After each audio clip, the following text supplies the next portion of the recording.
ಮೊದಲನೇದಾಗಿ ಸ್ವಾಮಿಗಳ ಬಗ್ಗೆ ಮಾತನಾಡಲಿಕ್ಕೆ ನಾನು ಬಹಳಷ್ಟು ಸಣ್ಣವಳು, ಮಾತಾಡಬಾರ್ದು, ನಮ್ಮ ಸಂಸ್ಕೃತಿ ಅದಲ್ಲ. ಆದರೆ ಸ್ವಾಮಿಗಳ ಸಂಸ್ಕೃತಿ ಕೂಡ ಅದಲ್ಲ. ನಾವು ನಮ್ಮ ಚೌಕಟ್ಟಿನಲ್ಲಿ ಇರಬೇಕಾಗಿತ್ತು. ನಮ್ಮ ದೇಶ ನಿನ್ನೆನೇ ನಾವು 75ನೇ ವರ್ಷದ ಸಂವಿಧಾನದ ಒಂದು ಉತ್ಸವವನ್ನು, ದಿನಾಚರಣೆಯನ್ನು ನಾವು ಮಾಡಿದ್ದೀವಿ. ನಮ್ಮ ದೇಶ ಎಲ್ಲ ಭಾಷಿಕರು, ಎಲ್ಲ ಧರ್ಮ, ಎಲ್ಲ ಜಾತಿ ಜನರನ್ನು ಒಳಗೊಂಡಂಥ ಹಕ್ಕುಗಳನ್ನು ನಮ್ಮ ಸಂವಿಧಾನ ನಮಗೆ ಕೊಟ್ಟಿದೆ. ನೀವು ರಾಷ್ಟ್ರಪತಿಗೂ ಒಂದೇ ಮತದಾನ, ಸಾಮಾನ್ಯ ಒಬ್ಬ ಕೂಲಿಕಾರನಿಗೂ ಒಂದೇ ಮತದಾನ. ಅಂಥದ್ರಲ್ಲಿ ಸ್ವಾಮಿಗಳು ಯಾವಾಗಿದ್ದರೂ ಸಮಾಜದ ಸ್ವಾಸ್ಥ್ಯನ ಕಾಪಾಡಬೇಕೇ ಹೊರತಾಗಿ ಇಂಥ ಮಾತನ್ನಾಡಿ ಚಪ್ಪಾಳೆ ಗಿಟ್ಟಿಸ್ಕೋಬಾರ್ದು ಅನ್ನೋದು ನನ್ನ ಬಯಕೆ. ಪಂಚಮಸಾಲಿ ಹೋರಾಟದಲ್ಲಿ ಮತ್ತೆ ಭಿನ್ನಾಭಿಪ್ರಾಯ ಕಾಣ್ಕೊಳ್ತದೆ. ತಾವು ಶ್ರವಣ ಪಾಟೀಲ್ ನೋಡಿ, ನಾನು ಯಾವಾಗಿದ್ರೂ ಹೇಳ್ತೀನಿ, ಪಕ್ಷಾತೀತವಾಗಿ ನಮ್ಮ ಹೋರಾಟ ಇದು. ಇದರಲ್ಲಿ ರಾಜಕಾರಣ ಯಾವುದೂ ಇಲ್ಲ.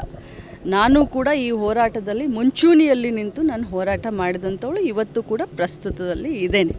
ಪಕ್ಷಾತೀತವಾಗಿ ಯಾವುದೇ ಸರ್ಕಾರದ ವಿರುದ್ಧ ಅಲ್ಲ, ನಮ್ಮ ಸಮಾಜಕ್ಕೆ ನ್ಯಾಯ ಕೊಡಬೇಕು ಅಂತ ಹೋರಾಟ ಮಾಡ್ತಾಯಿದ್ದೀವಿ. ಇದರಲ್ಲಿ ಒಡಕನ್ನೋದು ಏನೂ ಇಲ್ಲ. ಎಲ್ಲರೂ ಒಗ್ಗಟ್ಟಾಗಿ ಹೋರಾಟ ಮಾಡ್ತೀವಿ.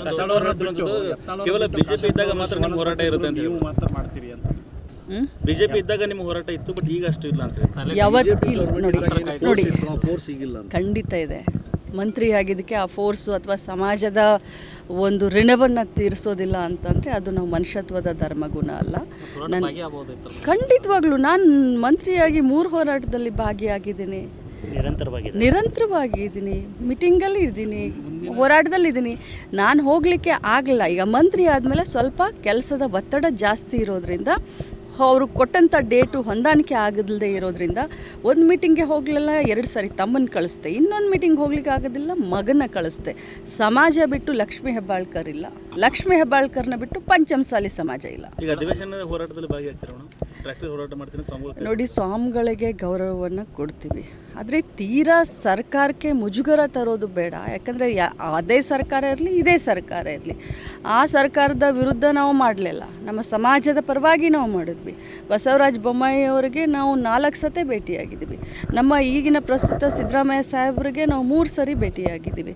ಒಂದು ಮರ್ಯಾದೆ ಹದ್ನಲ್ಲಿ ಅವತ್ತೂ ಕೂಡ ನಾನು ಮಾತಾಡಿದ್ದೀನಿ, ಇವತ್ತು ಕೂಡ ಮಾತಾಡ್ತೀನಿ. ಬಟ್ ಯಾವತ್ತಿದ್ರೂ ಕೂಡ ನನ್ನ ಸಮಾಜದ ಪರವಾಗಿ ಧ್ವನಿಯನ್ನು ಎತ್ತೀನಿ. ಜಿಲ್ಲೆಗಳಿಗೆ ಮಾತ್ರ ಬಿಡುಗಡೆ ಆಗಿದೆ, ಇತರ ಕಡೆ ಆಗಿಲ್ಲ ಅನ್ನೋದು ಆರೋಪ. ನೀವು ಚೆಕ್ ಮಾಡಿ, ಬಿಜಾಪುರದಲ್ಲಿ ಚೆಕ್ ಮಾಡಿ, then you ask this question. ತೆರಿಗೆದಾರರಿಗಿಲ್ಲ ಬಿಜೆಪಿ ಗೌರ್ಮೆಂಟ್ ಆಗಲಿ ಅಥವಾ ಕಾಂಗ್ರೆಸ್ ಅವರು ತಗೊಂಡಿದೆ ಅಂತ 4 ಬಾರಿ ಅವ್ನು ಭೇಟಿ ಆದ್ರಿ, 3 ಬಾರಿ ಇವನು ಭೇಟಿ ಆದ್ರಿ. ಇಷ್ಟು ದೊಡ್ಡ ಸಮಾಜ ಇಟ್ಕೊಂಡು ನಿಮ್ಮ ಸಮಾಜದ ಬೇಡಿಕೆ ಈಡೇರಲಿಕ್ಕೆ ಮುಂದೆ ಮಾಡ್ತಾ ಇಲ್ಲ. ದುರ್ದೈವ. ಕನ್ನಡಿಗರ ಮೆಚ್ಚಿನ ನಿಮ್ಮ ನ್ಯೂಸ್ 18 ಕನ್ನಡ ಈಗ ವಾಟ್ಸ್ಆಪ್ನಲ್ಲಿಯೂ ಲಭ್ಯ. ಕರ್ನಾಟಕ ಮತ್ತು ದೇಶ ವಿದೇಶದ 360 ಡಿಗ್ರಿ ಸುದ್ದಿ ವಿವರವನ್ನ ನೀವು ನಿಮ್ಮ ಕೈ ಬೆರಳುಗಳಲ್ಲಿಯೇ ಪಡೆಯೋದಿಕ್ಕೆ ಈ QR ಕೋಡ್ ಅನ್ನು ಸ್ಕ್ಯಾನ್ ಮಾಡಿ. ನಮ್ಮ ಚಾನೆಲ್ ಅನ್ನು ಫಾಲೋ ಮಾಡಿ, ನೋಟಿಫಿಕೇಶನ್ ಆನ್ ಮಾಡಿ.